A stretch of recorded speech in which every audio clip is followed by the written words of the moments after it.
Hello student, नमस्कार सभी को। तो कुछ बच्चों के कमेंट थे कि सर एनटीपीसी का जो एग्ज़ाम एनालिसिस कराइए।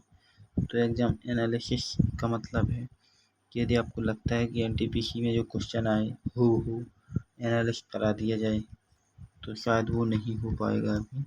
बट इतना पता है मुझे कि एग्ज़ाम किस तरीके से आ रहे हैं, ठीक है। तो उसके बारे में ज़रूर देख लीजिए कि एग्ज़ाम किस तरीके से आ रहे हैं, तो आपको पता चल जाएगा कि आपको कैसे एग्ज़ाम देना है, ठीक है। तो सबसे पहले हम बात करेंगे परीक्षा तिथि की और शिफ्ट की। तो शिफ्ट भी अलग अलग है और शिफ्ट तो छोड़िए, कोई बात नहीं, अलग अलग होती ही हैं। सबसे पहले हम बात करेंगे 5 जून से 24 जून तक CBT 1 की परीक्षाएं चल रही हैं और दिन में 3 शिफ्ट आयोजित होंगी, ठीक है। एक दिन में 3 शिफ्ट। तो जिन विद्यार्थियों का किसी का 9 बजे की शिफ्ट से है, किसी का 12 बजे की, किसी का रात में यानी कि जो शाम के 3 बजे की शिफ्ट से होता है, ठीक है। तो अलग अलग शिफ्ट है।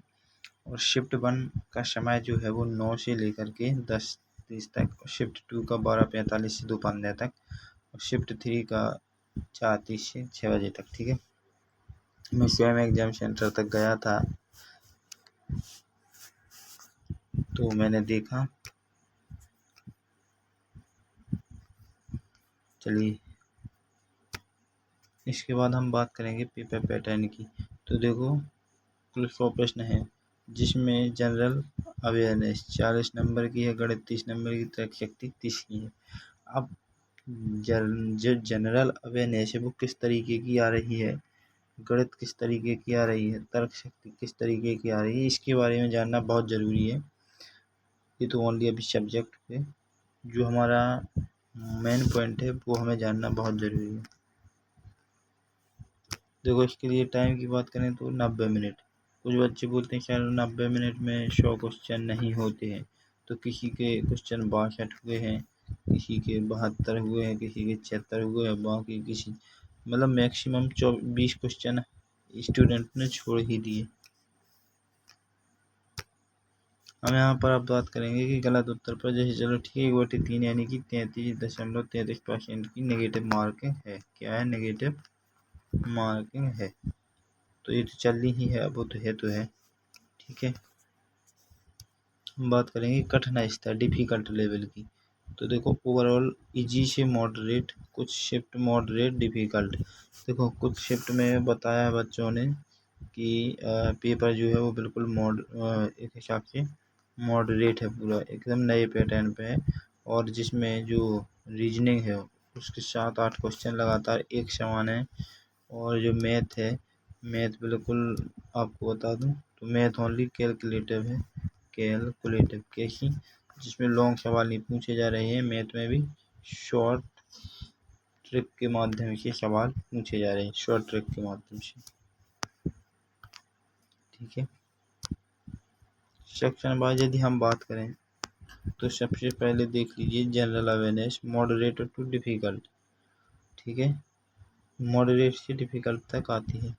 हम गणित की बात करें तो इजी से मॉडरेट, यानी आपकी जो मैथ है वो इजी सरल भाषा से कहाँ तक आएगी, सरल भाषा से मॉडरेट एक नई भाषा तक, बस। ज़्यादा मतलब इसमें डिफ़िकल्ट नहीं पूछे जाएंगे। तो ये भी बच्चों के लिए एक अच्छा ऑप्शन बनता है। मैक्सिमम से मैक्सिमम बच्चों ने मैथ को इजी बताया है। मोस्टली इजी, मॉडरेट, तर्क शक्ति, रीजनिंग, मोस्टली इजी और मॉडरेट। देखा कही थी जो कि कई सवाल ऐसे हैं कि बिल्कुल सरल आ जाते हैं, तो इसीलिए रीजनिंग में सरल से बस मॉडरेट तक आए हैं, ओके। इसमें कोई डिफ़िकल्ट सवाल नहीं पूछा जाता है रीजनिंग में, अभी एनटीपीसी में ऐसा ही है। अच्छे प्रयास यानी कि गुड अटेम्प्ट कैसे करें? तो कुल 76 से 85, कुछ शिफ्ट में 70 से 80, यानी कि ऐसा है। जो जनरल अवेयरनेस है उसमें 25 में से 32 में से और 32 में से शायद यहाँ पर 28 या 32, हाँ 25 से 32 तक आ सकते हैं नंबर, और 28 से 32 तक तो कुछ यही लेवल रहता है हमारा। और हम ज़्यादा नंबर नहीं ले पाते हैं, ठीक है। मैथ की बात करूँ तो इसका भी लेवल ठीक है 22 से 25 के बीच में, और रीजनिंग का 25 से 28 के बीच में, ठीक है। रीजनिंग का वेटेज क्यों बढ़ा यहाँ पर, रीजनिंग के नंबर क्यों बढ़े, क्योंकि रीजनिंग में उन्होंने सवाल जो है वो एकदम इजी टू मॉडरेट पूछे हुए हैं, ठीक है। खैर मैथ में भी इजी टू मॉडरेट है, मॉडरेट टू डिफ़िकल्ट है मैथ में। महत्वपूर्ण टॉपिक की बात करें तो जनरल अवेयरनेस, करंट अफेयर, देखो तुम WPL, GDP और यहाँ पर R&D परसेंटेज और GI टैक्स, कंप्यूटर से रिलेटेड आपके प्रश्न पूछे जाएंगे, ठीक है। तो जो आधुनिक प्रश्न हैं आज के एग्जाम में वही आते हैं, अब पुरानी GK शायद बहुत कम आती है। इतिहास, भूगोल, विज्ञान प्रत्येक में से 2 से 6 प्रश्न पूछे जाते हैं, ठीक है। 2 से 6 तक तो मैं मान सकता हूँ, 2 से 3 हो सकते हैं, 4 हो सकते हैं, इसके अलावा शायद फिर क्वेश्चन नहीं आते, ठीक है। 6 तक तो आ जाते हैं। गणित की मैं बात करूँ तो अनुपात, समानुपात, औसत, प्रतिशत, LCM, देखो इसमें रेशियो एंड इसमें सब कुछ मिलेगा, एवरेज मिलेगा, परसेंटेज मिलेगा, LCM मिलेगा और रेशियो एंड प्रोपोर्शन मिलेगा। साथ ही साथ तो मिनिमम से मिनिमम क्वेश्चन हमें लगता है कि डिफ़िकल्ट होंगे, मैक्सिमम से मैक्सिमम जी होंगे, SI, CI, समय, गतिविधि, ज्यामिति आदि। तो इसमें जे क्वेश्चन जे हो सकता है टॉपिक थोड़ा डिफ़िकल्ट, ठीक है, डिफ़िकल्ट। बाकी तो इसमें मैथ में भी डिफ़िकल्ट नहीं है कोई। हम तर्क शक्ति की बात करें तो coding, decoding, syllogism, blood relation, series बैठने की व्यवस्था, यानी कि coding, decoding, syllogism, blood relation, series और सिटिंग अरेंजमेंट और डायरेक्शन और डिस्टेंस, तो ये सब रीजनिंग के टॉपिक होंगे, ओके। तो रीजनिंग में काफ़ी सारे सवाल पूछ लिए गए NTPC में, ठीक है। रीजनिंग में तो काफ़ी सवाल पूछ लिए गए।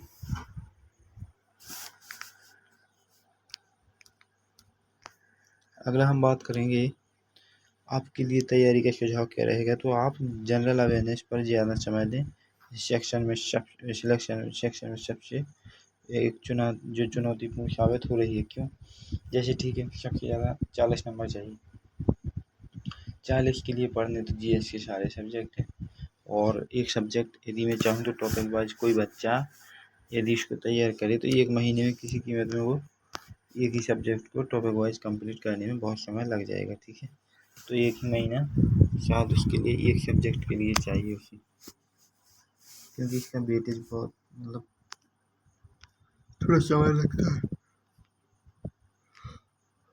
अब क्या है यहाँ पर अगला पॉइंट हमारा,